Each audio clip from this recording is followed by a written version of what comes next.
The Broken Blueprint, Part 3, The Parrett Memoirs. An eyewitness recalls the past. In March 1977, Owen S. Parrett, MD, wrote his memoirs. He had come to Loma in 1908 to complete his medical training and worked his way through school doing masonry work. While constructing buildings at the college and taking studies, he became a close friend of John Burden. Parrett attended the school as an older student during the crucial years from 1907 to 1915. After graduating, he went to work at the Paradise Valley Sanitarium, to which Burden had been transferred. Parrett also knew many church leaders and workers. He was as close an eyewitness to what took place as anyone who lived at that time. Here are several excerpts from Dr. Parrett's memoirs. They briefly overview certain events between 1907 and sometime after 1915. Bracketed items are ours. This is a difficult story to tell. The differences between elders John Burden, founder of CME, and Arthur Daniels, GC president, focus on the question: was a special preparation to be given to those desiring a regular training, or was a regular schooling to be given to those who desired a regular training? Did God desire at College of Medical Evangelists to offer a special preparation for those of our youth who feel it their duty to practice as regularly qualified physicians? See Counsels to Teachers, pages 479 to 481. Or did God desire CME to merely train regularly qualified physicians, ordinary or unique? Here it focused. The conflict between these two men and between these two ideas first came out in the open at the medical convention held at Loma Linda the last of October 1907. During the discussion regarding the future of the College of Medical Evangelists, Elder Daniels asked the leaders at Loma Linda if they contemplate the establishment of a full-fledged medical college that will be recognized, that will give students a preparation for graduation that will be recognized by legal bodies such as the American Medical Association. You know it must have such recognition to worth a nickel.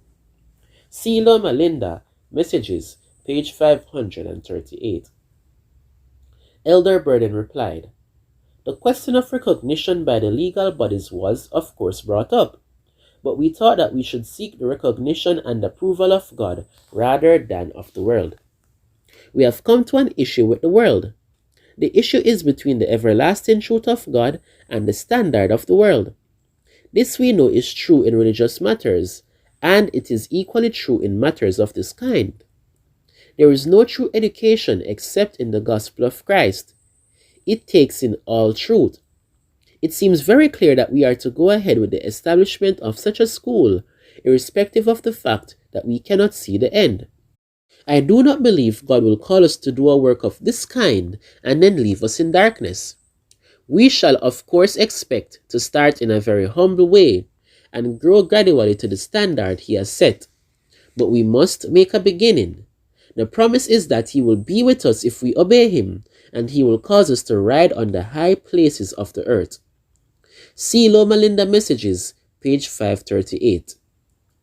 Elder Daniels countered that we must have a school whose graduates would have all the credits that were due him and would be prepared so he could demand recognition. It makes but little difference what standard we have or what we think is right or not right. See Loma Linda Messages, pages 542 to 543. Contrast Testimonies for the Church, volume 6, page 142, and Testimonies for the Church, volume 9, pages 175 to 176. As a young man, I participated in this competitive educational system and commercial medical practice because it was the voted program of the church. But through the years, as I have studied the Lord's counsels regarding His health ministry, I have come to see that He had a much better way for us. He was offering us a banquet, but we chose merely a sandwich stuffed with sawdust. He wanted many schools of the prophets, but Elder Daniels particularly insisted that unless CME was accredited with the AMA, it would not be worth a nickel. Loma Linda Messages, page 538. In the cleavage between the principles of simple health evangelistic training and the complex training of regular AMA doctors, major steps came in the spring of 1910. As already noted, Elder Burden desired to see a special training for Christian physicians, whereas Elder Daniels insisted that an AMA training be given at CME. On January 26, 1910, the question was written out in a letter to Ellen White, who answered it the following day. Sister White was asked if sufficient training should be given to those who desired to become regularly qualified doctors, to qualify them to pass the state board examinations and become registered, qualified physicians for public work. Robinson, Story of Our Health Message, page 385.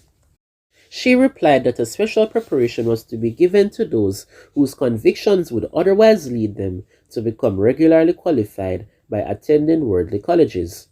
Robinson, Story of Our Health Message, page 386, and the Medical Ministry, page 57 and 58. Sadly, this counsel was not generally interpreted or applied in harmony with many previous counsels, such as the following. Fundamentals of Christian Education, page 286, quoted. In a letter to Burden 3 months later, Sister White made clear that this special preparation would train physicians who can stand before the world as fully qualified and legally recognized physicians, who have obtained their diplomas, qualifications, and authority to conduct an educational work in medical missionary lines without being guided by man-made laws and restrictions. It is a lack of faith in the power of God that leads our physicians to lean so much upon the arm of the law and to trust so much to the influence of worldly powers. April 27, 1910, in Loma Linda Messages, pages 899 to 903. Although the future results of the 1910 to 1912 board decisions were not apparent at that time, Elder Burden was concerned by the efforts to offer a regular education leading to AMA recognition. At the March 25, 1914 constituency meeting of CME, he emphasized the need of following out the plans laid down by the Lord, that it is merit and not recognition that counts. We have a work to do and need not ask the world for its sanction. He stated that our sanitariums should be the best hospitals in which our students could gain experience in association with God-fearing Christian physicians, and that we have been viewing things in a wrong light. Elder W.A. Spicer felt that we were to choose between two ways, either to equip the school to meet the standard of the world, or not to seek for their recognition. As an older medical missionary student at CME from 1907 to 1915, I was very aware of the antagonism toward Elder Burden which was coming from Daniels, Rubel, Salisbury, and a few other denominational leaders. However, this disrespect was usually concealed by those who gradually maneuvered him from responsibility. In May 1910, Elder Burden had been asked to turn the chairmanship of the board over to Elder George A. Irwin, president of the Pacific Union Conference, but retained his position as business manager until April of 1912, when the board gave it to W.D. Salisbury. At the annual constituency and board meetings held March 27 to mid-April 1912, Elder A.G. Daniels reported that he placed before the members of the board the importance of having a solicitor devoting his entire time to raising funds. The votes cast were for Brother Burden, Daniels to W.C. White, August 9, 1912, and Loma Linda Messages, page 1008. Although the brethren voted to give Burden the titular position of treasurer of the institution, chaplain, and business superintendent of the sanitarium, the confessed intention of Daniels was that Burden become a solicitor devoting his entire time to raising funds. This could easily keep Burden away from Loma Linda. The opinion of some was echoed by Dr. W. E. Bliss, at the time medical superintendent of the New England Sanitarium, in his letter to Rubel of May 17, 1912. Elder Burden's leaving Loma Linda will, according to my opinion, be the best thing that has happened for some time. He is too narrow in his views to allow the work to progress the way it ought to. Elder Burden told me that soon Sister White was so concerned by what the Lord was revealing to her about what might happen to him that she sent for him to come and have an interview with her and her son Willie. She said, "Elder Burden, what are they trying to do to get you out of this institution? The Lord sent you here, and your work for this institution is not finished." Sister White suddenly stopped, but added, "These men will yet have to learn their lesson. They think that I do not know what is going on, but I know everything that is going on." And to a larger group at that time, she said, "If any of you think you could have done or could do better than Elder Burden has done, it is time for you to get down on your knees before God." Once, when talking with Elder and Sister Burden, Sister White said she saw an angel standing between them with a hand on each shoulder, saying, "As true to duty as the needle to the pole." During the special constituency meeting held January 27, 1913, the board chairman, Elder G.A. Irwin, reported on the widespread problem which had resulted from the changes made at the previous constituency meetings held in April 1912 relative to Elder Burden's responsibilities. Following the constituency meeting, various stories and rumors were afloat relative to the attitude of the General Conference Committee toward the work of the college and the position and work of Brother Burden. These rumors put our finances in jeopardy not only here at the institution, but injured our influence and chance of obtaining means in the field. Time and energy that should have been devoted by the officers to building up and strengthening the work had to be given to correcting these wrong impressions and restoring confidence in the work and the good intentions and attitudes of the General Conference toward the work and workers at Loma Linda. I was an older student at Loma Linda at that time, and know that a few leaders did not appreciate Burden's superior yet simple plans for training Christian physicians. These leaders hurt their own reputation by demoting Burden. A number of Adventists who had loaned money to the institution, expecting that it would be managed by Elder Burden in harmony with Ellen White's superior, simple counsels, began to withdraw their money. Their confidence in the institution was based upon Elder Burden's commitment to the Lord's counsels. When he was removed from being business manager, their confidence in the General Conference leadership was injured. As a result, those who wished his removal were ready to accuse Burden of tying the institution up to one man, himself. Yet Daniels, Rubel, and Salisbury were tying CME up with secular hospitals and the AMA. Probably Elder Burden's final assignment was his appointment to a committee to promote financial plans for the purchase of land in Los Angeles for a hospital.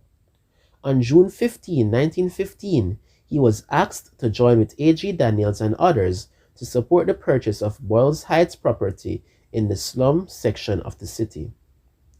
The story of Ellen White's alleged approval for this plan has through the decades been challenged by noble church leaders. We, too, believe the facts have been misrepresented. Elder Burden was repeatedly warned against establishing any medical institutions of any description in the city, except small health food restaurants, treatment rooms, and chapels. Sister White urged him to buy property in the country for sanitarium purposes. So it is easy to see why this assignment to support the purchase of land in Los Angeles was his last assignment. He was transferred to Paradise Valley Sanitarium in late 1915 after Ellen White's death. A year or two later, after I had become Elder Burden's associate and medical director of the Paradise Valley Sanitarium, Dr. Rubel visited us. Rubel resigned from the presidency of Loma Linda in August 1914. Apparently, his relationship with Burden had been a burden on his conscience, for Rubel apologized to Burden for treating him as he had while they were at Loma Linda. Rubel explained that when he was sent in 1910 from the General Conference to be president of CME, he had instructions from headquarters to get that man Burden out of the institution. He told Elder Burden, "At heart, I believed in the same principles that you advocated, and if God ever should put us together again, I would be most happy to work with you once more. Noble confession, but too late, too late. About the same time, Percy Megan came to visit us with the hope of getting Burden transferred back to help CME and the E.G. White Memorial Hospital, probably in fundraising. In the course of their conversation, Burden said to Megan, what Elijah the prophet failed to accomplish, Jehu had to do. Megan, who had in a way replaced Burden, asked, where do I come in?